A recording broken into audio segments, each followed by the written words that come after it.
I am hello, good morning sir. మనం వచ్చేసి PSU, that is public sector undertaking, ఈ చాప్టర్కి సంబంధించి Q&A సెషన్ స్టార్ట్ చేసుకున్నాం. సో క్వశ్చన్ ఆన్సర్స్లో మనం up to 1 to 4 questions completed. నా ఫిఫ్త్ క్వశ్చన్ ఏముందనేది చూద్దాం. So what is there in fifth క్వశ్చన్లో ఫస్ట్ క్వశ్చన్ ఏమడుగుతున్నారో చూద్దాం. బీటీ లిమిటెడ్ ఎవరు? ఒక బీటీ లిమిటెడ్ కంపెనీ ఉంది. అదొక wholly owned subsidiary by the central government. So గవర్నమెంట్కి wholly owned company was disinvested during the previous year, resulting in 40% of the shares being held by the public. So only owned అంటే ఇంతకుముందు central గవర్నమెంట్కి total 100% ఉండే. 100% ఉన్నప్పుడు investment జరిగింది. Disinvestment జరిగినప్పుడు ఒక 40% public వెళ్ళిపోయింది. అంటే ఇప్పుడు సెంట్రల్ గవర్నమెంట్ దగ్గర ఎంత ఉన్నట్లు? 60% ఉన్నట్లు. 60% is eligible for ownership. Okay. Next, the shares were also listed on the BSc. ఎక్కడ లిస్ట్ అయినవి? బిఎస్సి, బాంబే స్టాక్ ఎక్స్చేంజ్లో లిస్ట్ అయినాయి. Since the shares were listed, all the listing requirements were applicable, including publication of quarterly results, submission of information to the BSc. ఏమంటున్నారు? వాళ్ళు listing కావడం వల్ల లిస్టింగ్కి అయ్యే requirements అన్నీ applicable అవుతాయంట. And quarterly రిజల్ట్స్ని పంపించాలి. ఎవరికి? సెబీకి పంపించాలి. సబ్మిషన్ చేయాలి information to the BSC. Okay. The Sam, the FM of the company. So ఎవరైతే ఫైనాన్షియల్ మేనేజ్మెంట్ పర్సన్ ఉంటాడో ఆ పర్సన్ ఏం చెప్తున్నా అంటే అతని యొక్క opinion that now the company is subject to stringent control by BSC and the market. So మొత్తం BSC control చేస్తుంది. Therefore the auditing requirement of a limited company. ఎవరు? Limited company in private sector under the company act 2023 would be applicable to the company and CNDG will not have any role to play. So వాళ్ళు ఏమంటున్నారు? ఒక government company ఉండే. Government company 100% ఉండే ఇంతకుముందు, మేము కూడా accept చేస్తాము. బట్ ఈ ఇయర్ ఏమైంది? 100% నుంచి 60% లేక వచ్చేసింది. 60% వచ్చింది. అందులో బిఎస్సిలో మేము లిస్ట్ అయినాం కాబట్టి మాకి గవర్నమెంట్ యొక్క రూల్స్ ఏమి అప్లికబుల్ కావు. జస్ట్ బిఎస్సి ఎట్లా చెప్తే అట్లా ఫాలో అయిపోతామని అతను చెప్తున్నాడు. సిఎన్డేజీకి ఎటువంటి రోల్ ఉన్నదని చెప్తున్నాడు. ఫస్ట్ మనం ఆ కంపెనీ అనేది గవర్నమెంట్ కంపెనీ కాదా అనేది చెప్పాలి. గవర్నమెంట్ కంపెనీ అయితే సిఎన్డేజీకి పవర్స్ వచ్చేస్తాయి. ఇప్పుడు గవర్నమెంట్ కంపెనీ కాదా అని చెప్పాలంటే గవర్నమెంట్ కంపెనీకి సంబంధించిన డెఫినేషన్ చెప్పాలి. సో డెఫినేషన్ ఎక్కడ చెప్పినారు? గవర్నమెంట్ కంపెనీకి సంబంధించిన డెఫినేషన్ అంటే section 2 class 45 of companies act 2013 defines. ఏం చెప్పినారు ఇక్కడ? గవర్నమెంట్ కంపెనీ అంటే ఏమనేది చెప్పినారు. ఏంది గవర్నమెంట్ కంపెనీ అంటే? అదొక company. Government company has a company which is not less than 51%. So ఎంత హోల్డ్ చేయాలి వాళ్ళు? 51% హోల్డ్ చేయాలి. మన కేసులో 51% హోల్డ్ చేసినారా? ఎస్. ఆఫ్టర్ డైవెస్ట్మెంట్ అయిన తర్వాత 60% ఉంది. ఎందుకు? 40% పబ్లిక్ తీసుకుంటే 60% ఎవరుకున్నట్లు? గవర్నమెంట్ కున్నట్లు. Okay. 51% of paid up share capital is held by central government. ఎవరు హోల్డ్ చేయాలి దీన్ని?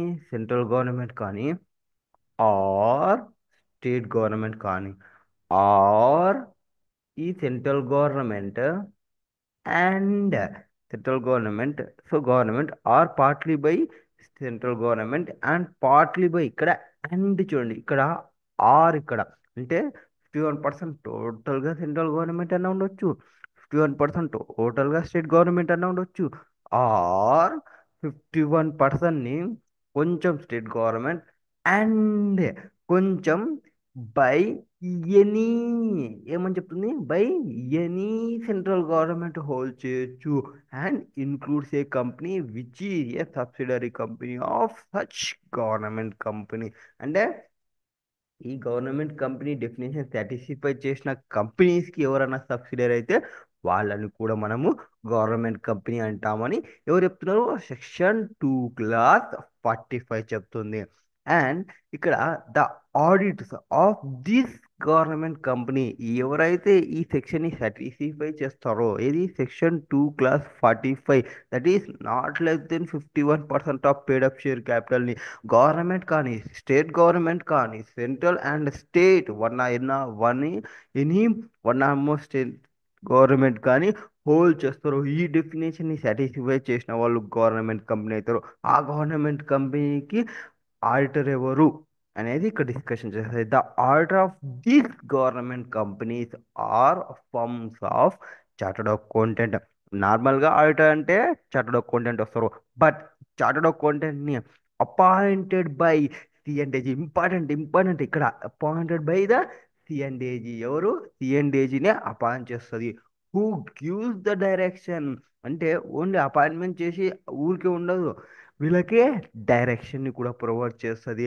And the manner in which the audit should be conducted by them. Auditor, వీళ్ళు ఆడిటర్ అయితే ఈ ఆడిటర్లకి ఆడిట్ ఎట్లా చేయాలి అని చెప్పేది ఎవరు? C and AG. The listing of company shares on a stock exchange is irrelevant. అది మాకు అవసరం లేదు బాస్. మీరు లిస్టింగ్ చేసుకోండి, డీలిస్టింగ్ చేసుకోండి. Company satisfied section 2 clause 45, that is section 245, 2 clause 45 ని సాటిస్ఫై చేసిందంటే it will become government company. Once it will become government company, the auditor will be appointed by the C and AG. C and AG appoint చేస్తుంది, C and AG directions ఇస్తుంది. ఆ direction chartered accountant ఎవరైతే ఉంటాడో auditor work చేయాలి. అంతేకాని stock exchange listing అయినాం అనేది irrelevant. ఎవరైతే శామ్, దట్ ఈస్ ఎఫ్ఎం ఉన్నారో అతని యొక్క ఒపీనియన్ ఈజ్ నాట్ కరెక్ట్ అని చెప్పాలి. Okay, next question, question number 6. So sixth question ఏం చెప్తున్నావు? You have been appointed as auditor of AKY limited. Okay, AKY లిమిటెడ్కి అపాయింట్ అయినాము. After having determine the audit objectives. Now you have been requested to draft audit criteria. So మనకి ఇక్కడ ఏం చెప్తున్నారు? Audit క్రైటీరియాని ఎట్లా draft చేయాలి? ఆడిట్ క్రైటీరియాని డ్రాఫ్ట్ చేస్తున్నప్పుడు ఏ ఏ సోర్స్ని తీసుకోవాలి? What are the sources that you will use while doing the task అనేది క్వశ్చన్. సో ఆడిట్ క్రైటీరియా మనకి ఎక్కడ వస్తుంది? ఆడిట్ ప్లానింగ్ చేసుకునేటప్పుడు మనకు వచ్చేస్తుంది. సో ఆడిట్ ప్లాన్ ఎప్పుడైతే చేసుకుంటామో ఆడిట్ క్రైటీరియా అంటే ఏమి అక్కడ? కండిషన్స్. సో మనకున్న కండిషన్స్ ఏమి, ఆ కండిషన్స్ని మనము ఎట్లా తీసుకుంటాము అనేది క్వశ్చన్. సో ఆడిట్ క్రైటీరియా మనకి ఎట్లా వస్తాయి? Developing audit questions, just second, deciding audit approach. Yes. So actually ఈ క్వశ్చన్ ఎక్కడ వస్తుంది? మనం వన్స్ ప్లానింగ్ చేసుకునేటప్పుడు, ఏం ప్లాన్ చేస్తున్నప్పుడు, పర్ఫార్మింగ్ ఒక ఆడిట్ని నేను పర్ఫామ్ చేయాలనుకుంటున్నా. ఒక ఆడిట్ని, ఒక కంపెనీకి పర్ఫార్మెన్స్ ఆడిట్ని ప్లాన్ చేసుకుంటున్నాం. పర్ఫార్మెన్స్ ప్లానింగ్ చేసుకునేటప్పుడు ఏం చూసుకోవాలా? ప్లానింగ్ చేసే టైము ఫస్ట్ అండర్స్టాండింగ్ చేసుకోవాలి, తర్వాత డిఫైన్ చేసుకోవాలి నాకున్న ఆబ్జెక్టివ్ స్కోప్. ఇది ఆల్రెడీ ఎస్టర్డే దానిలో కంప్లీట్ అయిపోయింది, జస్ట్ సమ్మరీ ఇస్తున్నాం మనం. Determining audit criteria. సో ఈ ఓన్లీ ఇది ఏదైతే ఉందో సబ్ హెడింగ్, దీన్ని మీకు ఒక క్వశ్చన్ అడిగినారు ఇప్పుడు. సో ఆడిట్ క్రైటీరియాలో ఏమేమి వస్తాయి? ఆ ఆడిట్ క్రైటీరియాని మనం ఇప్పుడు ఎక్స్ప్లెయిన్ చేయాలి. ఆడిట్ క్రైటీరియాకి సోర్సెస్ ఏమి, ఓకే, కండిషన్స్ కి సోర్సెస్ ఏమనేది questions. So first, determining audit criteria. Audit criteria are the standard used to determine whether program meets or exceed to expectations. So నీకు ఏవైతే ఒక ప్రోగ్రామ్ ఉందో, for example, so government, central government investment తీసుకుని Swachh Bharat. So Swachh Bharat అనే ఒక ప్రోగ్రామ్ని తీసుకొచ్చినారు. Yes కరెక్టా? Yes correct. సో ఆ స్వచ్ఛ ప్రోగ్రామ్ యొక్క ఆబ్జెక్టివ్ ఏమి, ఎక్స్పెక్టేషన్ ఏమి? మొత్తం ఇండియా మొత్తం క్లీన్ అయిపోవడం. సో క్లీన్ ఇండియా అయిపోతుంది అన్న ఎక్స్పెక్టేషన్. సో మస్ట్ మనం ఏం చూడాలి? Audit criteria are the standard use to determine whether a program meets or exceeds expectations. So మనకున్న ఈ స్వచ్ఛ భారత్, మనం ఈ ఆబ్జెక్టివ్ని మీట్ అయినామా లేదా, ఆర్ ఈ ఎక్స్పెక్టేషన్ని ఎక్సీడ్ అయిపోయినామా, టూ మచ్ ఆఫ్ క్లీనినెస్ వచ్చేసిందా అనేది చూసుకోవాలి. It provides a context for understanding the results of audit. So results ఏమి మనకి ఎక్కడైనా చెత్త కనిపించకూడదు రోడ్స్ పైన అనేది రిజల్ట్. ఆ రిజల్ట్స్ వస్తుందా లేదా. Audit criteria are reasonable and attainable standard of performance against which economy, efficiency, effectiveness of programs and activities can be assessed. So మనం ఏదైతే ప్రోగ్రామ్ పెట్టినామో, ఏం ప్రోగ్రామ్ పెట్టినాం మనము, స్వచ్ఛ భారత్ అనే ఒక ప్రోగ్రామ్ పెట్టినాం కదా. ఆ ప్రోగ్రామ్ని మనం అటెండ్ అయ్యేటప్పుడు రీజనబుల్గా అటెండ్ అవుతున్నామా లేదా, మనం స్టాండర్డ్స్ని మీట్ అవుతున్నామా లేదా. ఆ మీట్ అయ్యేటప్పుడు ఖచ్చితంగా మనం ఈ మూడు చూసుకోవాలి: ఎకానమీ, ఎఫిషియన్స్, ఎఫెక్టివ్నెస్ అనేది చూసుకోవాలి. ఇక్కడ ఏం చెప్తారు, కాస్ట్ అనేది తగ్గేదాకా చూసుకోమంటారు. ఇక్కడ ఇన్పుట్ అవుట్పుట్ రేషియోని చెక్ చేసుకోమని చెప్తారు. సో మనం ఇక్కడ ఆబ్జెక్టివ్ని అచీవ్ అయినామా లేదా అనేది చెప్తాది. No audit criteria may be sought to be obtained from the following sources. So మనం ఈ ఆడిట్ క్రైటీరియాని మీట్ అవుతున్నామా లేదా సోర్స్ కూడా అడిగినారు క్వశ్చన్లో. సో ఫస్ట్ ఏం చెప్తారు, మనకున్న ప్రొసీజర్ మాన్యువల్స్ ఏమి అంటే, మనం ఇప్పుడు చదువుకోవాలి, సిఎఫ్ అనేది చదువుకోవాలంటే మనకేమి study materials. So study manuals, ఇంతకుముందు ప్రాక్టీస్ మాన్యువల్స్ ఉండే, ప్రాక్టీస్ మాన్యువల్స్. సో ఈ ఎంటిటీకి సంబంధించి ప్రొసీజర్ ఎట్లా ఫాలో అవుతున్నారు అనేది చెక్ చేసుకోవాలి. అండ్ మన ఎగ్జాంపుల్ ప్రకారం ఏమి, స్వచ్ఛ భారత్. సో స్వచ్ఛ భారత్కి ప్రొసీజర్ మాన్యువల్స్ ఏమి, ప్రతి ఒక్క ఐటెం మీరు ఏమన్నా కొనుక్కోండి, ప్రతి ఒక్క ఐటెం కొనుక్కుంటే మీకు ఒక మాన్యువల్ వస్తుంది. సో ఆ మాన్యువల్లో ప్రొసీజర్ ఉంటుంది, ఇది ఇట్లా కనెక్ట్ చేయండి, ఇట్లా కనెక్ట్ చేయండి. అట్లా ఈ స్వచ్ఛ భారత్ కోసం పెట్టుకున్న మీరు ప్రొసీజర్ మాన్యువల్స్ ఏమి, ఈ స్వచ్ఛ భారత్ని మీట్ కావడానికి మీరు పెట్టుకున్న పాలసీస్ ఏమి, మీరు పెట్టుకున్న స్టాండర్డ్స్ ఏమి, మీరు పెట్టుకున్న డైరెక్టివ్స్ ఏమి, మీరు పెట్టుకున్న గైడ్ లైన్స్ ఏమి అనేది చెక్ చేసుకోవాలి. Next criteria use by the same entity or other entity in similar activities or programs. For example ఇక్కడ సేమ్ ఎంటిటీ, లైక్ ఇక్కడ ఒక కేఎంసి ఉంది, నెక్స్ట్ హెచ్ఎంసి ఉంది. So Hyderabad municipal corporation, Kurnool municipal corporation, ఇట్లా వీళ్ళంతా సేమ్ ఎంటిటీసే, గవర్నమెంట్సే. ఈ స్టేట్ గవర్నమెంట్కి వచ్చేస్తుంది, ఇది ఒక స్టేట్ గవర్నమెంట్కి వచ్చేస్తుంది. అదర్ ఎంటిటీస్ ఎవరైనా ఉన్నారా, వాళ్ళు సిమిలర్ యాక్టివిటీస్ ఏమైనా తీసుకున్నా, ప్రోగ్రామ్స్ ఏమైనా కండక్ట్ చేస్తున్నా, because off to meet Swachh Bharat entire ఇండియాలో ఉన్న ఎంటైర్ స్టేట్స్ అన్ని ఫాలో కావాల్సి వస్తుంది. Next independent expert opinion and know how. So మీరు చెక్ చేయాలనుకుంటే చెక్ చేసుకుంటా ఉంటాము, అండ్ మీరు ప్రతి స్టేట్కి వెళ్ళలేరు కాబట్టి ఇండిపెండెంట్ ఎక్స్పర్ట్ ఒపీనియన్ చూసుకోవడము, ఆ ఏరియాలో ఉన్న ఒక చార్టర్డ్ అకౌంటెంట్ని, సార్ మేము ఇట్లా స్వచ్ఛ భారత్ కోర్స్కి ఆడిట్ చేస్తున్నాము, మీ ఒపీనియన్ ఏమి మీ ఏరియాలో, ఇట్లా తెలుసుకోవడం. Next new or established scientific knowledge and other reliable information. Once మీరు ఆడిట్ చేస్తున్నారంటే మీకు డిఫరెంట్ డిఫరెంట్ నాలెడ్జ్ వచ్చేయడము, డిఫరెంట్ డిఫరెంట్ ఇన్ఫర్మేషన్ రావడం అనేది వచ్చేస్తుంది. వాటిని చెక్ చేసుకోవడము. General management and subject matter literature and research papers. So మొత్తం సబ్జెక్ట్ మ్యాటర్కి సంబంధించి రీసెర్చ్ చేయడం, ప్రాపర్గా రీసెర్చ్ చేసి మన ప్రోగ్రామ్ని అచీవ్ అవుతున్నామా లేదా అనేది చెప్పాలి. ఇది ఆడిట్ క్రైటీరియాకి సంబంధించిన క్వశ్చన్. నెక్స్ట్ క్వశ్చన్ చూద్దాం. సో నెక్స్ట్ క్వశ్చన్ ఇది సెవెంత్ క్వశ్చన్కి సంబంధించి. సో సెవెంత్ క్వశ్చన్లో ఏం చెప్తారు అనేది చూద్దాం. Seventh question, person C and AG appointed Varma and associates a chartered accountant firm ఎందుకోసం, to conduct performance audit of MAP limited. So MAP లిమిటెడ్కి ఆడిట్ చేయడానికి సిఎండిజి అపాయింట్ చేస్తుంది. ఓకే, మనం ఇందాకనే చూసినాము సెక్షన్ 2 క్లాస్ 45 ప్రకారంగా అది గవర్నమెంట్ కంపెనీ అయిందంటే ఎవరు అపాయింట్ చేస్తారు ఆడిటర్ని, సిఎండిఏజీ. డైరెక్షన్స్ ఎవరు ఇస్తారు, సిఎండిఏజీ అని చెప్పాము. ఇప్పుడు సిఎండిఏజీని అపాయింట్ చేస్తున్నారు అని చెప్పేసినారు.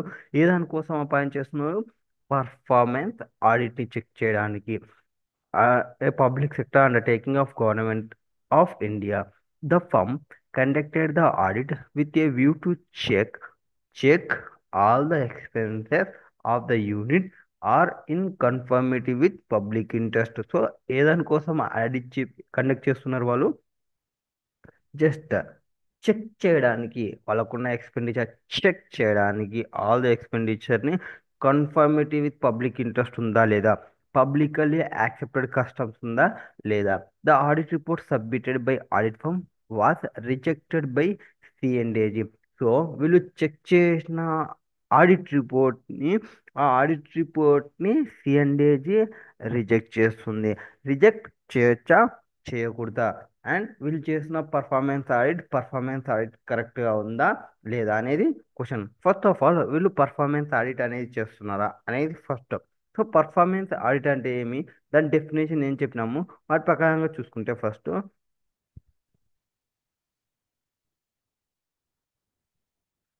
వాళ్ళు చేసిన పర్ఫార్మెన్స్ ఆడిటా కాదా అనేది తెలియాలి కదా.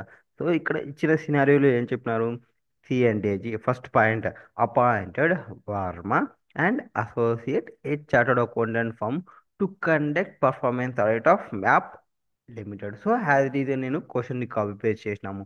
ఏ మ్యాప్ ఎవరు, పిఎస్యు ఆఫ్ గవర్నమెంట్ కంపెనీ. ఆ ఫర్మ్ ఎందుకు తీసుకుంటున్నాము, firm conduct audit with view to check all the expenditure of the unit are in conformity to the public interest and publicly accepted customs, which is not a performance audit. So నీకున్న ఎక్స్పెండిచర్కి సంబంధించిన ఓచర్లను tick పెట్టుకుంటా ఉంటే అది performance audit అవుతుందా? కాదు. అది ఎప్పటికీ performance audit కాదు. నువ్వు జస్ట్ ఎంత ఎక్స్పెండిచర్ పెట్టినా అనేది చెక్ చేస్తున్నావు. జస్ట్ ఎక్స్పెండిచర్ ఎంత అయిందో చెక్ చేయడం అనేది పర్ఫార్మెన్స్ ఆడిట్ కాదు. పర్ఫార్మెన్స్ ఆడిట్ అంటే ఏంది అనేది మనం చెప్పాలి ఇప్పుడు ఇక్కడ. పర్ఫార్మెన్స్ ఆడిట్ అంటే ఏంది, పర్ఫార్మెన్స్ ఆడిట్ అంటే దానికి ఒక ఆబ్జెక్టివ్ ఉంటుంది. ఏం ఆబ్జెక్టివ్ చూద్దాం. So, performance audit is an objective and systematic examination of evidence for which the purpose of providing an independent assessment of performance of a government organization. ఇక్కడ ఇక్కడ ఏం చేస్తున్నాం మనము, దీని యొక్క ఆబ్జెక్టివ్ ఏమి, సిస్టమేటిక్గా ఎగ్జామినేషన్ చేయాలి వాటికి ఉన్న ఎవిడెన్సెస్ని. ఎవిడెన్సెస్ ఏ దానికోసం చూడాలి, వాళ్ళు పర్పస్, ఏ పర్పస్, ఇండిపెండెంట్గా అసెస్మెంట్ చేయడానికి పర్ఫార్మెన్స్ని. ఎవరికి సంబంధించినటివి అంటే గవర్నమెంట్ ఆర్గనైజేషన్ కావచ్చు, గవర్నమెంట్ ప్రోగ్రామ్స్ కావచ్చు, గవర్నమెంట్ యాక్టివిటీస్ కావచ్చు, గవర్నమెంట్ ఫంక్షన్స్ కావచ్చు. In order to provide information to improve public accountability. ఏమి, పబ్లిక్ అకౌంటబిలిటీని పెంచడానికి, పబ్లిక్ అకౌంటబిలిటీని చేంజ్ చేయడానికి, వాటి కోసం వీళ్ళు చేయాలి. కానీ మన క్వశ్చన్లో ఏం చెప్పినారు వాళ్ళు, కంపెనీ వాళ్ళు చేస్తున్నారు పబ్లిక్ ఇంట్రెస్ట్తో కన్ఫర్మిటీ చేసుకోవడానికి, పబ్లిక్లీ యాక్సెప్టెడ్ కస్టమ్స్ ఉందా లేదా అనేది చెప్పుకోవడానికి. సో అకౌంటబిలిటీ అనేది కాదు, ఇంప్రూవ్ చేయడానికి అనేది చెప్పలేదు. సో ఫస్ట్ డెఫినేషన్ ఏమి, performance audit is an objective and systematic examination of evidence for the purpose of providing an independent assessment of the performance of a government organization, government program, government activity, government function in order to provide to improve public accountability now and facilitate decision making by parties. So వీళ్ళు ఇచ్చే రిపోర్ట్ని base చేసుకుని ఎవరైతే parties ఉంటారో, అంటే ఎవరు responsible parties ఉంటారో, ఎవరు ఓవర్సీ చేస్తుంటారో వాళ్ళు డెసిషన్ తీసుకోవాలి. ఏమన్నా మిస్టేక్స్ ఉంటే కరెక్టివ్ యాక్షన్స్ని ఇనిషియేట్ చేసుకోవాలి. అటువంటి రిపోర్ట్ని నువ్వు ఇవ్వాలి. అంతేకాని పెట్టిన ఎక్స్పెండిచర్ని నేను ఎక్స్పెండిచర్ యొక్క ఓచర్స్ని టిక్ చేసుకుంటా ఉంటా అంటే it is not a performance audit. No, performance audit is PSU in conducted by CNDAG. So performance audit అంటే ఏమి, ఫస్ట్ ఇన్ పిఎస్సిలో కండక్ట్ చేసేది ఎవరు, సిఎండిజి వాళ్ళు చేస్తారు. సిఎండిజిలో ఒక టీం, ఎవరు, SAI team, that is supreme audit institutions. ఎట్లా చేస్తారు, through various subordinate offices of Indian audit and account department. So various departments ఉంటాయి కదా, ఆ డిపార్ట్మెంట్లో ఎవరి ఆ డిపార్ట్మెంట్ని యూజ్ చేసుకుంటారు, ఇండియన్ ఆడిట్ అండ్ అకౌంట్ డిపార్ట్మెంట్ని యూజ్ చేసుకుంటారు. In conducting performance audit, the subordinate offices are guided by manuals and auditing standards prescribed by C and AG. So ఎప్పుడైతే నువ్వు పర్ఫార్మెన్స్ ఆడిట్ చేస్తుంటావో, ఎవరు చేస్తారు పర్ఫార్మెన్స్ ఆడిట్ని కండక్ట్ చేసేది, బై సిఎండిఏజీ. ఎవరితో, సుప్రీం ఆడిట్ ఇన్స్టిట్యూషన్తో, సాయి పవర్ యూజ్ చేస్తారు. వాళ్ళు వేరియస్ సబార్డినేట్ ఆఫీసర్స్, ఎవరు, Indian audit and accounting departments, ఎవరికైతే ఆడిట్ నాలెడ్జ్ ఉంటుందో, ఎవరికైతే అకౌంటింగ్ నాలెడ్జ్ ఉంటుందో వాళ్ళని తీసుకొని వీళ్ళు కండక్ట్ చేయాలి పర్ఫార్మెన్స్ ఆడిట్ని. ఏ దానికోసము అంటే, ఈ సబార్డినేట్ ఎవరైతే ఆఫీసర్స్ ఉంటారో వాళ్ళందరికీ గైడ్ చేస్తారు. ఎవరు గైడ్ చేస్తారు, సిఎండ్ఏజీ గైడ్ చేస్తుంది. ఎట్లా గైడ్ చేస్తుంది, మాన్యువల్స్ ఇచ్చి అండ్ ఆడిటింగ్ స్టాండర్డ్స్ని ప్రిస్క్రైబ్ చేసి. సో స్టాండర్డ్ని మీరు రిఫరెన్స్ తీసుకోండి, సో మాన్యువల్ మీరు చదవండి, ఇట్లా గైడెన్స్ ఇస్తూ ఉంటుంది C and AG. Therefore the objective of performance audit are evaluation of మూడు కంపల్సరీ కనిపించాలి ఎప్పుడైనా కానీ. సో పర్ఫార్మెన్స్ ఆడిట్ అంటే economy, efficiency, effectiveness of policy, of program, of organisation, of management. So ఒక ఎకానమీ ఉండాలి, ఒక ఎఫిషియన్సీ ఉండాలి, ఒక ఎఫెక్టివ్నెస్ ఉండాలి. ఏదానికి, ఒక పాలసీకి తీసుకున్నా, ఆర్ ఒక ప్రోగ్రామ్కి తీసుకున్నా, ఆర్ ఒక ఆర్గనైజేషన్కి తీసుకున్నా, ఆర్ ఒక మేనేజ్మెంట్కి తీసుకున్నా. For example, government different policies పెడుతుంది, గవర్నమెంట్ డిఫరెంట్ ప్రోగ్రామ్స్ పెడుతుంది, గవర్నమెంట్కి డిఫరెంట్ ఆర్గనైజేషన్స్ ఉంటాయి, గవర్నమెంట్కి డిఫరెంట్ మేనేజ్మెంట్స్ ఉంటుంది. ఇవన్నిటిని మీరు పర్ఫార్మెన్స్ ఆడిట్ చేస్తుంటే ట్రిబుల్ ఈని చెక్ చేయాలి. What is there in triple E, economy, efficiency, effectiveness. And it also promotes accountability by assisting those charged with government. ఏం చేయాలి, ఇది మళ్ళీ అసిస్ట్ చేయగలగాలి ఎవరైతే దోస్ చార్జ్డ్ విత్ గవర్నెన్స్ ఉంటారో. And oversight responsibility to improve performance and transparency by affording taxpayers, those targeted by the government policies and other stakeholders, and insight into the management and outcomes of different government activities. Transparency provide చేయాలి. వాటికి use చేసే money ఎవరిది, tax పేయర్ది. వాళ్ళు affordable ఉండాలి. For example, affordable అంటే ఒక house కొనాలంటే నేను అఫోర్డ్ చేయగలగాలి, నాకు తగ్గట్లో ఉండాలి అనేది చెప్తారు. Next, regulation. Performance audit focuses on areas in which it can add value to which have the greatest potential for development. ఇది ఓన్లీ ఎకానమీ, ఎఫిషియన్సీ, ఎఫెక్టివ్నెస్ మాత్రమే చూడదు బాస్. దాంతో పాటుగా మనకి వాల్యూ ఏవేవి పెంచగలవు, మనం చేసే ప్రోగ్రామ్స్లో మనకి వాల్యూ ఏవే పెంచగలవు అనేది కూడా చూస్తుంది. So it can add value which have the greatest potential for development. And దానికోసం ఏం ప్రొవైడ్ చేస్తుంది, it provide constructive incentives for the responsible parties to take appropriate action. ఏవైతే మన యొక్క వాల్యూని ఇంక్రీజ్ చేస్తావో, ఆ ఇంక్రీజ్ చేసే స్కీమ్స్, ఇంక్రీజ్ చేసే ఐడియాస్ ఇచ్చే పర్సన్స్, ఎవరైతే రెస్పాన్సిబుల్ పర్సన్స్ ఉంటారో వాళ్ళకి ఇన్సెంటివ్ వెళ్ళేలాగా చూసుకుంటుంది. ఎప్పుడైతే పర్సన్కి ఇన్సెంటివ్ వస్తుందో, he will work on more, he will think on more, he will get the incentive. So proper recognition అనేది చూసుకుంటుంది పర్ఫార్మెన్స్ ఆడిట్ అనేది. Next, regulation on audit and accounts issued by C and AG. ఎవరు ఇష్యూ చేస్తారో, సిఎండిఏజీ ఇష్యూ చేస్తుంది.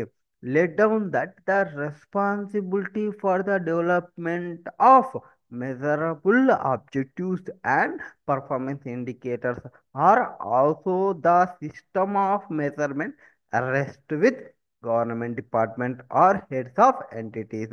ఏం చెప్తున్నావు ఇక్కడ? ఇది responsibility for development of measurable objectives. దాని యొక్క పర్ఫార్మెన్స్ ఇండికేటర్స్ని, ఈ సిస్టమ్ ఆఫ్ మెజర్మెంట్ని గవర్నమెంట్ డిపార్ట్మెంట్కి హెడ్స్ ఆఫ్ ఇన్ ఎంటిటీస్ ఎవరైతే ఉంటారో వాళ్ళకి చెప్పేయడం అనేది జరుగుతుంది. Next they are also required to definite intermediate and final output and outcome is measurable and monitorable terms, standardize the unit cost of delivery and benchmark quality of output and outcomes. ఇక్కడ simple చెప్తున్నా. ఇక్కడ మనం check చేసేటప్పుడు ఇన్మీడియట్లో ఏం జరుగుతుంది, final output ఎంత వస్తుంది, final అవుట్పుట్ని మనం మెజర్ చేయగలుగుతామా లేదా, మానిటర్ చూడగలుగుతున్నామా లేదా, వచ్చే కాస్ట్ ఏదైతే ఉంటుందో ప్రతి ఒక్క కాస్ట్ని మనం స్టాండర్డైజ్ చేయగలుగుతున్నామా లేదా, అంటే పర్చేస్ చేసేటప్పుడు కొటేషన్ తీసుకోవడం, సేల్ చేసేటప్పుడు టెండర్స్ చేయడం, కాస్ట్ ఆఫ్ డెలివరీకి మనం అవుట్పుట్ ఏదైతే ఉంటుందో క్వాలిటీ అవుట్పుట్ ఇస్తున్నామా లేదా, క్వాలిటీలో కొన్ని మినిమం బెంచ్ మార్క్ క్వాలిటీ ఇస్తున్నామా, అంటే మార్కెట్లో దొరికేంత క్వాలిటీ మనం ప్రొవైడ్ చేస్తున్నామా లేదా, అవుట్పుట్ అనేది చెక్ చేసుకుంటుంది రెగ్యులేషన్స్కి. Thus rejection of audit report. మనకి క్వశ్చన్ చెప్పినా కదా, ఫస్ట్ పర్ఫార్మెన్స్ ఆడిట్ చేస్తున్న కంపెనీ దాన్ని రిజెక్ట్ చేస్తుంది సిఎండిఏజీ అనేది. Per the rejection of audit report submitted by audit firm. ఎవరు? ఆడిట్ ఫర్మ్ అనేది ఒకటి అప్ అపాయింట్ చేసిన audit firm Varma and associate వాళ్ళు, audit firm Varma and associate వాళ్ళు ఇచ్చిన ఆడిట్ రిపోర్ట్ని తీసేసింది by C and AG is in order. So కరెక్టే. As audit with view to merry check all the expenses of the unit are in conformity to the public interest and publicly accepted custom done by audit firm is not performance audit in all aspects. బాబు మీరు చేసింది performance audit కాదు, just check చేసినారు. Check చేసినంత మాత్రాన it is not a performance audit అని C and AG చెప్పి C and AG audit రిపోర్ట్ని రిజెక్ట్ చేసింది. Rejection is part of life. Next question number 81. What is there in question number 81? The objectives of audit in connection with state electricity distribution company were to ascertain whether the total cost of providing electricity is being recovered by timely submission to the state regulatory electricity regulatory commission. So first ఏం చెప్పినారు? Objective of auditor ఎవరిది? State electricity distribution company. What to ascertain, ఏం చేయాలనుకుంటుంది అది? వీటిని అసర్టెన్ చేయాలనుకుంటుంది. Okay, అసర్టెన్ చేయాలనుకుంటున్నాము. Total cost ఎంత అయింది ప్రొవైడింగ్ ఎలక్ట్రిసిటీ? ఏ దాని గురించి మాట్లాడుతున్నారు ఇక్కడ? కాస్ట్ గురించి మాట్లాడుతున్నారు. Being recovered by timely submission to the state electricity regulation commission. Tariff orders, sales circulars and sales instructions were issued timely without any ambiguity. They are implemented in time. So ఇక్కడ output గురించి మాట్లాడుతున్నారు, కరెక్టా? Output గురించి మాట్లాడుతున్నారు. ఇక్కడ input గురించి మాట్లాడినారు. Metering, billing and collection work managed efficiently and effectively. So ఇవి ప్రాపర్గా జరుగుతున్నాయని చెప్తున్నారు. Monitoring and internal controls are efficient. So మొత్తం ఎఫిషియెంట్లీగా వర్క్ చేస్తుందంట. What kind of audit is referred in above scenario? ఏ టైప్ ఆఫ్ ఆడిట్ ఇది? ఏ టైప్ ఆఫ్ ఆడిట్ అంటే సింపుల్గా చెప్పొచ్చు, మనం పర్ఫార్మెన్స్ ఆడిట్ అని చెప్పొచ్చు. పర్ఫార్మెన్స్ ఆడిట్లోనే మనకి ఈ effectively, economy and efficiency and input output అన్నిటి గురించి డిస్కషన్ చేస్తుంది. ఇంకా మనం క్లియర్గా చెప్పినాం, ప్రోగ్రామ్ ఏవైతే ఒక ప్రోగ్రామ్ గురించి ఆర్ ఒక స్కీమ్ గురించి ఒక పర్టికులర్ దాని గురించి మాట్లాడుతుంది అంటే it will became the performance audit అని. సో ఇది performance audit. Also briefly discuss the steps suggested to the auditor for planning such audit. So already మనం సెకండ్ క్వశ్చన్లో చూసినాము, ప్లానింగ్ ఆఫ్ ఆడిట్. ఆడిట్ని ప్లాన్ చేసుకునేటప్పుడు ఏ స్టెప్ని చూసుకోవాలి అనేది. సో ఆ steps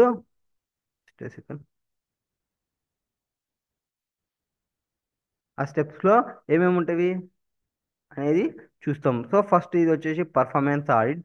performance ఆడిట్లో స్టెప్స్ మనం ఇందాక చూసిన స్టెప్సే. ఫస్ట్ ఆడిట్, ఫస్ట్ మనకి అండర్స్టాండింగ్ చేసుకోవాలి ఎంటిటీని. So planning for performance audit. So once మీరు ప్లానింగ్ చేసుకుంటుంటే ఆడిట్ని అండర్స్టాండింగ్ చేసుకోవాలా ఎంటిటీ ఆర్ ప్రోగ్రామ్. సో 315 మనకు అదే కదా ఫస్ట్ చెప్పేది, understanding the entity and its environment అని. అది నెక్స్ట్ వాటి తర్వాత defining the objective and scope of audit. మనకి మన ఆబ్జెక్టివ్ ఏమి డిఫైన్ చేసుకోవాలి, ఎంతవరకు మనం చెక్ చేయాలి అనేది స్కోప్ చేసుకోవాలి. నెక్స్ట్ డిటర్మైనింగ్ ఆడిట్ క్రైటీరియా, మనకున్న కండిషన్స్ ఏమి. క్రైటీరియా అంటే మనకున్న కండిషన్స్ ఏమి, ఈ కండిషన్స్ ని ఎట్లా అప్రోచ్ కావాలి, డిసైడింగ్ ఆడిట్ అప్రోచ్. వాటి కోసం మనం ఎటువంటి క్వశ్చన్స్ చేయాలి, developing audit questions, assessing audit team skills and whether outside expertise required. So ఈ క్వశ్చన్స్ ని మనం ఏం అడగలేమా, ఈ అప్రోచ్ ని మనం ఫాలో కాలేమా, ఇంకొక వేరే పర్సన్ ఎవరైనా కావాలా. సో ఒక స్కీమ్ గురించి మాట్లాడినప్పుడు అక్కడ సెకండ్ క్వశ్చన్ లో కూడా మనకి ఒకటే దాని గురించి మాట్లాడినారు. ఏ దాని గురించి మాట్లాడినారు, sugar cane industry. Second question అయినా as some sugar cane industry ఉంది అని చెప్పి మాట్లాడినది. I think so second question sugar cane industry గురించి, ఎస్ షుగర్ ఇండస్ట్రీ గురించి మాట్లాడినారు అనేది ఇక్కడ ఎలక్ట్రిసిటీ డిపార్ట్మెంట్. సో ఒక పర్టికులర్ ఇండస్ట్రీ గురించి కానీ ఒక పర్టికులర్ పర్సన్ గురించి మాట్లాడినప్పుడు మాత్రమే పర్ఫార్మెన్స్ ఆడిట్ వస్తుంది. అక్కడ చెప్పినాము. ఇప్పుడు మనం ఏ దాని గురించి చెప్తున్నాము, ఎలక్ట్రిసిటీ డిపార్ట్మెంట్. సో మనకు వచ్చిన ఎంటిటీ ఎవరు, state electricity department. Defining the objective and scope of objectives. So మన ఆబ్జెక్టివ్ స్కోప్ ఆల్రెడీ మనకి క్వశ్చన్లోనే చెప్పినారు. ఆ కంపెనీ ఉంది, వాళ్ళ యొక్క ఆబ్జెక్టివ్ వాళ్ళ యొక్క కాస్ట్ని టైమ్లీ సబ్మిషన్ కావాలి, రికవర్ చేయాలనుకుంటున్నారు, వాళ్ళ సేల్స్ని వితౌట్ అంబిగ్యూటీ లేకుండా చూసుకోవాలనుకుంటున్నారు, అండ్ వాళ్ళ యొక్క బిల్లింగ్ అనేది ఎఫిషియెంట్గా ఉండాలి. ఇవన్నీ వాళ్ళ యొక్క ఆబ్జెక్టివ్స్ అని చెప్పుకోవచ్చు. వాటికి డిటర్మైన్ చేయాలి ఆడిట్ క్రైటీరియాస్. సో వాళ్ళకున్న కండిషన్స్ ఏమి. ఇప్పుడు ఫర్ ఎగ్జాంపుల్ కండిషన్స్ అంటే ఏముంటాయి, క్రైటీరియా అంటే వాళ్ళ ఇష్టం వచ్చిన అమౌంట్ పెట్టుకోవడానికి లేదు, గవర్నమెంట్ ఫిక్స్ చేసేసి ఉంటుంది 1 యూనిట్కి మీరు ఇంత ఛార్జ్ చేయాలి అనేది.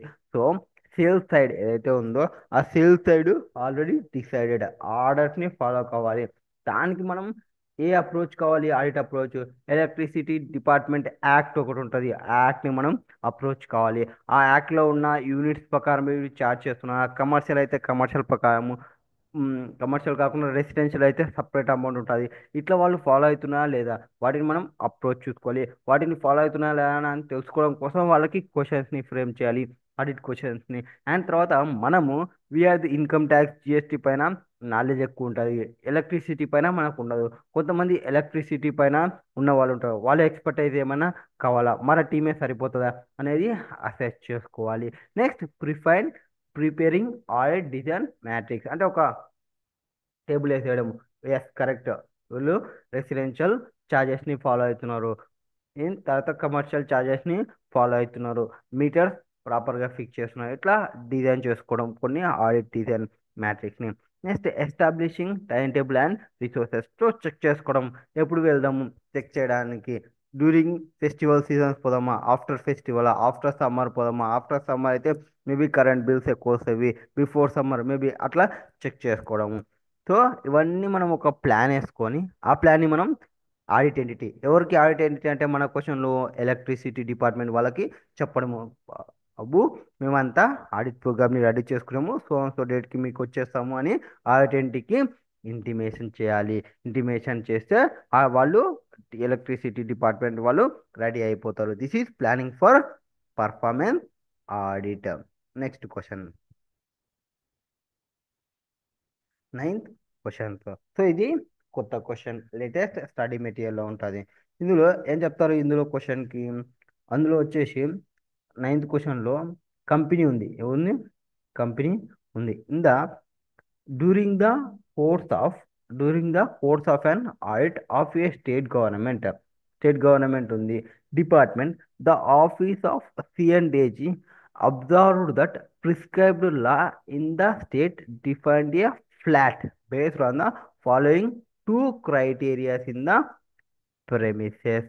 సో ఇక్కడ ఏమంటున్నాం, ఫస్ట్ మనం ఎవరు చేస్తున్నాం ఆడిట్, స్టేట్ గవర్నమెంట్ డిపార్ట్మెంట్ అంటే ఆల్రెడీ సెక్షన్ 2 క్లాస్ 45 స్టార్టెడ్ అయిపోవడము గవర్నమెంట్ కంపెనీ చేస్తాము.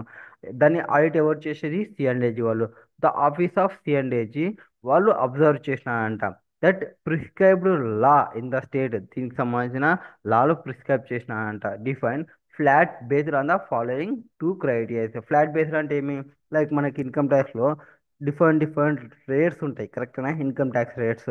కానీ ఫ్లాట్ రేట్ ఉంటాయి, ఇవి లాంగ్ టర్మ్ షార్ట్ టర్మ్ దానికి డైరెక్ట్ చేస్తాము. అట్లా వీళ్ళు చెప్తున్నారు, మీరు ఏదైనా ఫాలో కాండి. ఈ ఫ్లాట్ వీటిని చెక్ చేసుకోవాలి అనేది. First building units exceeding threshold limits. So ఏమైనా థ్రెషోల్డ్ లిమిట్ని ఎక్సీడ్ అవుతుందా, building with total area surpassing the threshold limit. So రెండింటికి థ్రెషోల్డ్ లిమిట్ని పెట్టేసినారు, వాటిని చెక్ చేసుకోవాలి.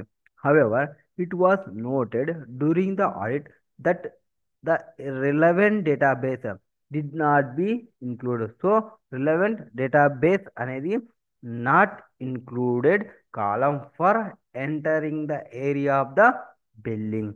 Consequently, a certain number of buildings were identified as flats, even though they had fewer building units then the threshold limits. So ఇక్కడ ఏం చెప్తున్నావు, consequently certain number of buildings ని identify చేసిన అంట, ఫివర్ బిల్డింగ్స్ అనేది then threshold limits. మనకు క్లియర్గా చెప్పినారు ఆ రెండు చూసుకోమని థ్రెషోల్డ్ లిమిట్స్ ని. బట్ యువర్ బిల్డింగ్స్ అనేవి థ్రెషోల్డ్ లిమిట్స్ కి వేరే ఉన్నవి. Next, in the absence of data regarding the area the audit team directed physical verification of this flats. So కొన్నిటికి ఇన్ఫర్మేషన్ లేదు, ఇన్ఫర్మేషన్ అందుకు ఏం చేయాలనుకుంటున్నారు, ఫిజికల్ వెరిఫికేషన్ చేయాలనుకున్నారు. The physical verification confirmed that this building were incorrectly classified has flat, resulting in the department under collecting water charges. So physical verification అనేది confirm చేస్తుంటుంది that this building అనేది incorrect ఉంది, classes as ఫ్లాట్ని classify చేస్తున్నారు. Department under collecting water charges. So అది flat అయితే collection ఏదైతే ఉంటుందో వాటిని వేరే ఉంటుంది. Identify the type and nature of audit being performed by office of C and AG to whom to report likely అనేది క్వశ్చన్. సో ఈ ఆడిట్ ఏమి ఫస్ట్ అనేది మనం చెప్పాలి. వాళ్ళు చేస్తున్న ఆడిట్ ఏమంటే కంప్లైన్స్ ఆడిట్ అనొచ్చు. సో మొత్తం కంప్లైంట్స్ని చెక్ చేస్తున్నారు కాబట్టి as per law and regulation ప్రకారం ఉందా లేదా అనేది చెక్ చేస్తున్నారు. ఆల్రెడీ వాళ్ళకి కండిషన్స్ ఇచ్చేసినారు డిపార్ట్మెంట్కి, దాని ప్రకారమే ఉందా లేదా అనేది చెక్ చేసుకోవాలి. కాబట్టి as per laws and regulation ప్రకారం వాళ్ళు వర్క్ చేస్తున్నారంటే ఆ లాస్ అండ్ రెగ్యులేషన్ ప్రకారం చేస్తున్న ఆడిట్ ఏది ఉంటుంది మనకి, కం కంప్లైన్స్ ఆడిట్ ఉంటుంది ఎప్పుడైనా కానీ. సో ఇది కంప్లైన్స్ ఆడిట్ అని ఫస్ట్ పాయింట్ని రాసేస్తాం. సో ఫస్ట్ పాయింట్ ఏం మనము, in the given case it is compliance audit performed by office of C and AG. So government company కాబట్టి ఈ ఆడిట్ అని పర్ఫార్మెన్స్ ఆడిట్ అని కంప్లైన్స్ ఆడిట్ అని ఫైనాన్షియల్ ఆడిట్ అని అన్నీ ఎవరు చేస్తారు, సిఎండ్ఏజీని చెక్ చేసుకుంటుంది. ఇప్పుడు కంప్లైన్స్ ఆడిట్ అంటే ఏమనేది ఫస్ట్ చెప్పాలి. Compliance audit is a independent assessment of whether a given subject matter is in compliance with applicable criteria. So ఏం చెప్తున్నారు ఇక్కడ, అసెస్మెంట్ చేయాలి, ఇండిపెండెంట్ అసెస్మెంట్ చేయాలి. ఏం అసెస్మెంట్ చేయాలి అంటే మనకు అప్లికబుల్ అయ్యే క్రైటీరియాని వాళ్ళు కంప్లై అవుతున్నారా లేదా. మనకు అప్లికబుల్ అయ్యే క్రైటీరియా మీ టూ ఫ్లాట్స్కి సంబంధించి రెండు క్వశ్చన్స్ పెట్టినా కదా. సో ఫ్లాట్గా చెక్ చేసుకోవాలి అనేది. సో వాటికి సంబంధించి డిస్కషన్ చేస్తాము, అది మనకి క్రైటీరియా ఉంది, ఆ క్రైటీరియాని కంప్లై అవుతుందా లేదా అనేది. Now this audit is carried out by assessing whether the activities or financial transaction or information comply in all material respect with the regulatory and rules. So regulatory and or రూల్స్ని ఏవైతే ఉందో వాటిని follow అవుతున్నారా లేదా అనేది check చేసుకోవడానికి, comply అవుతున్నారా లేదా అని చెక్ చేసుకోవడానికి మనం కంప్లైన్స్ ఆడిట్ని చేస్తున్నాము. సో కంప్లైన్స్ ఆడిట్ ఏ దానికోసం కన్సర్న్ అవుతుంది మెయిన్గా అంటే, ఫస్ట్ రెగ్యులేటరీ గురించి adherence to the subject matter to the formal criteria emanating from relevant laws, regulations, and agreements applicable to the entity. So ఇక్కడ మన ఎంటిటీ ఏదైతే ఉందో ఆ అప్లికబుల్ అయ్యే ఎంటిటీకి ఏ లాస్ అప్లికబుల్ అవుతాయి, రెగ్యులేషన్స్ అప్లికబుల్ అవుతాయి, ఆ లాస్ రెగ్యులేషన్స్ ప్రకారంగానే ఆ ఎంటిటీ అనేది వర్క్ అవుతుందా అనేది ఫస్ట్ పాయింట్ చెక్ చేసుకుంటుంది. నెక్స్ట్ ప్రొప్రైటీ అంటే సారీ ప్రొప్రైటీ అంటే observance of the general principles governing sound financial management and ethical conduct of public officials. So general ప్రిన్సిపల్స్ని చూసేటప్పుడు సౌండ్ ఫైనాన్షియల్ మేనేజ్మెంట్ అంటే వాళ్ళు పర్చేస్ చేస్తున్నారు, కొటేషన్ చేసి పర్చేస్ చేస్తున్నారు, సేల్ చేస్తున్నారు, టెండర్స్ వేసి చేస్తున్నారు. ఇట్లా సౌండ్ ఫైనాన్షియల్ మేనేజ్మెంట్ ఉందా లేదా, లేదు ఇష్టం వచ్చినట్టు వాళ్ళకే సేల్ చేసుకుంటున్నా అనేది చూసుకుంటుంది. ఎథికల్ ఫాలో అవుతున్నా లేదా అనేది. While regulatory is emphasized in compliance auditing, propriety is equally pertinent in the public sector context in which there are certain expectations concerning financial management and the conduct of officials. Under మనకి articles ఉన్నాయి. ఆర్టికల్స్లో 149 నుంచేమో మనకి articles start అయింటాయి. 148 దీనిలో వచ్చేసి 148తో start అవుతాయి, 151కి end అవుతాయి. 148 to 151లో 151 ఏం చెప్తుంది? Audit report of C and AG relating to the audit account of central government or state government submitted be should be submitted to the prescribed president or governor of the state. So C and AG వాళ్ళు audit report ఇచ్చేటప్పుడు ఆ audit report related to central government అయితే ప్రెసిడెంట్కి అవుతారు, ప్రెసిడెంట్కి ఇస్తారు. ఆ state government అయితే గవర్నమెంట్కి ఇస్తారు of the state who shell cos them to be laid before. ఈ ప్రెసిడెంట్ వాళ్ళు ఎక్కడ పెడతారు? పార్లమెంట్ ముందర పెట్టేస్తారు. ఈ గవర్నర్ ఎక్కడ పెడతారు? స్టేట్ లెజిస్లేటివ్ అసెంబ్లీ కింద పెట్టేస్తారు. ఇది ఆర్టికల్ 51 దగ్గర డిస్కషన్ చేస్తాము. ఆడిట్ రిపోర్ట్ ఏదైతే ఉంటుందో సిఎండిఏజీ ఎవరికి ఇస్తుంది? సెంట్రల్ స్టేటా? సెంట్రల్ అయితే ప్రెసిడెంట్కి ఇస్తుంది, స్టేట్ గవర్నమెంట్ అయితే గవర్నర్కి ఇస్తుంది. ఆ ప్రెసిడెంట్ గవర్నర్ తీసుకుపోయి ఏం చేస్తారు? ప్రెసిడెంట్ అయితే పార్లమెంట్లో పెడతారు, గవర్నర్ అయితే స్టేట్ లెజిస్లేటివ్ అసెంబ్లీలో పెడతారు. సో అసెంబ్లీ మీటింగ్ జరుగుతుండే అంటుంటా కదా, ఆ అసెంబ్లీ మీటింగ్లో పెట్టేస్తారు. In the given situation the reports relate to the state department. ఇది రిలేట్ టు స్టేట్ డిపార్ట్మెంట్ కాబట్టి therefore report was likely to have been submitted to the governor. ఎవరికి ఇస్తాము? గవర్నర్కి ఇస్తాము. అండ్ ఆ గవర్నర్ తీసుకుపోయి ఎక్కడ పెడతాడు? బిఫోర్ స్టేట్ లెజిస్లేటివ్ అసెంబ్లీ కింద పెట్టేస్తాడు. ఇది ఆర్టికల్ 151 డిస్కషన్ చేస్తుంది. Next question question number 10th one. What is there in 10th question? So this is last question. So, DBT, Direct Benefit Transfer, is a major reform initiative of the Government of India to ensure better and timely delivery of benefit from government to people. So government ఒక scheme పెట్టిందంటే డైరెక్ట్గా వెళ్ళిపోవడానికి. For example last government schemes direct నేను bank అకౌంట్లో వేసేస్తున్నా, ఇక్కడ button ఒత్తితే అకౌంట్లో పడిపోతాయి. ఇట్లా timely delivery బెటర్గా ఇష్యూ చేసుకోవడానికి వాళ్ళు రిఫార్మ్స్ని ఇనిషియేటివ్ తీసుకున్నారు. It marks a paradigm shift in the process of delivering benefits like wage payment, fuel subsidies, food grain subsidies. కరెక్టే కదా, ఇంతకుముందు కూడా గవర్నమెంట్ లాస్ట్లో చాలా చాలా స్కీమ్స్ పెట్టింది. ఆ స్కీమ్స్ అన్నీ డెవలప్ కావడానికి directly into the bank account of the beneficiaries, removing leakages and enhancing financial inclusion. So as it ఈస్గా మన ఏపీలో లాస్ట్ గవర్నమెంట్ గురించి డిస్కషన్ చేస్తున్నాము. సో అక్కడ మన సీఎం బటన్ నొక్కితే డైరెక్ట్గా బ్యాంక్ అకౌంట్లో పడిపోతున్నాయి. ఎవరి అకౌంట్లో? బెనిఫిషియరీ అకౌంట్లో. The office of C and AG of India is likely to undertake a performance audit for a block of years in a state of some selected social security pension schemes and scholarship schemes and DBT. ఇప్పుడు ఏమంటున్నారు?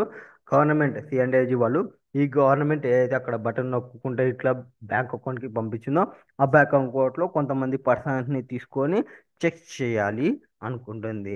What are the likely to be objectives of such performance audit? So ఆ performance ఆడిట్కి సంబంధించి objectives ఏమి and explain the meeting of audit criterias ఏమి? Audit criteria అంటే మనం already చెప్పినాం, కండిషన్స్ డిస్కస్ చేయాలి వాటికి సంబంధించి. సో లాస్ట్ క్వశ్చన్ ఆన్సర్ చూద్దాం. Government the likely objectives of performance audit is to conduct by Office of C&AG of some selected social security pension schemes and scholarship schemes in a state. So ఇక్కడ మనకు objective ఏమి? C&AGది కొంతమందివి తీసుకొని check చేయాలనుకుంటుంది. Check చేసేటప్పుడు ఏం check చేయాలి అంటే first whether proper planning and process were in place to capture the data of beneficiary under the above scheme. So ఆ above scheme ఏదైతే ఉందో మనకి గవర్నమెంట్ స్కీమ్ ఏదైతే ఉందో ఆ స్కీమ్ ప్రకారంగా మనం అకౌంట్స్లో వేస్తున్నాము. అకౌంట్స్లో వెళ్ళడానికి ఫర్ ఎగ్జాంపుల్ అమ్మఒడి ఉంది. సో అమ్మఒడిలో పిల్లల పేరెంట్స్ అకౌంట్లో అమౌంట్ పడుతుంది. ఆ పిల్లల యొక్క డేటాని క్యాప్చర్ చేసేటప్పుడు ఎట్లా క్యాప్చర్ చేస్తున్నారు? ఒకవేళ పేరెంట్స్ లేకుంటే వాళ్ళ యొక్క గైడియన్స్ పేరెంట్స్ డేటా ఎట్లా చెక్ చేస్తున్నారు? దాన్ని ప్రాపర్ ప్లానింగ్ ఉందా లేదా, ప్రాసెస్ అనేది ఎట్లా జరుగుతుంది, whether necessary steps were taken for implementation of DBT like preventing delay in payments to the intended beneficiaries and pilferage and duplications.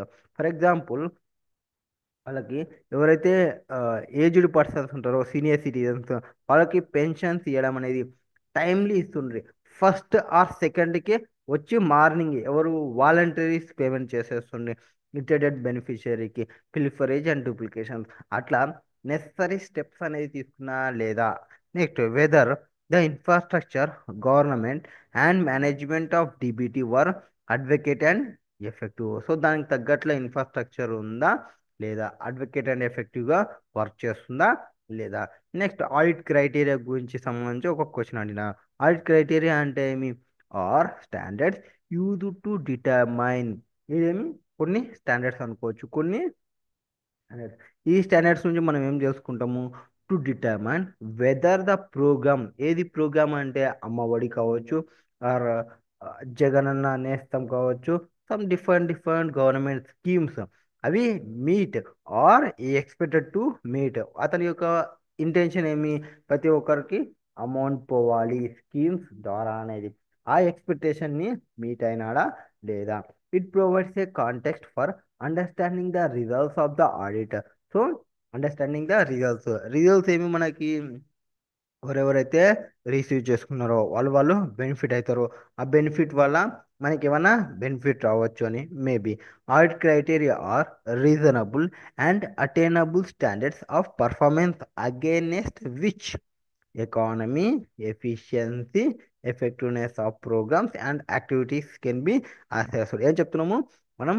Reasonable and attainable స్టాండర్డ్స్ని తీసుకున్నారా లేదా, అవి ఎకానమీ ఎఫిషియన్స్ ఎఫెక్టివ్నెస్గా వర్క్ అయిందా లేదా అనేది చూసుకోవాలి. In the above situation various documents issued by government of India and state government like మనం వచ్చే circulars ఏమి, వచ్చే ఇన్స్ట్రక్షన్స్ ఏమి, వచ్చే స్టాండర్డ్ ఆపరేటింగ్ ప్రొసీజర్ మాన్యువల్స్ ఏమి, guide lines of schemes on the identification and authentication of beneficiaries etcetera, general management and subject matter literature can be use to determine audit criteria. For example మనకి government అనేది అందరికీ payment చేయదు. అందరికీ payment చేయకుండా కొన్ని criterias పెడుతుంది, దానికి circulars issue చేస్తుంది, ఇన్స్ట్రక్షన్స్ ఇష్యూ చేస్తుంది. ఫర్ ఎగ్జాంపుల్ లేడీస్లో మహిళకి సంబంధించి అమౌంట్ వేసేటప్పుడు వాళ్ళు ఒక age specify, so 45 years above ఉన్న వాళ్ళకి మాత్రమే వేస్తాము. ఇట్లా సర్క్యులర్స్ ఇష్యూ చేయడం, ఇట్లా ఇన్స్ట్రక్షన్స్ ఇవ్వడము, ఇవన్నీ వర్కౌట్ చేస్తున్నా లేదా, ఎస్ఓపి ప్రాపర్గా ఫాలో అవుతున్నా లేదా, దాని యొక్క మాన్యువల్ని అనేది చెక్ చేసుకోవాలి. గైడ్ లైన్స్ ఏమి స్కీమ్కి సంబంధించి అనేది చెక్ చేసుకోవాలి.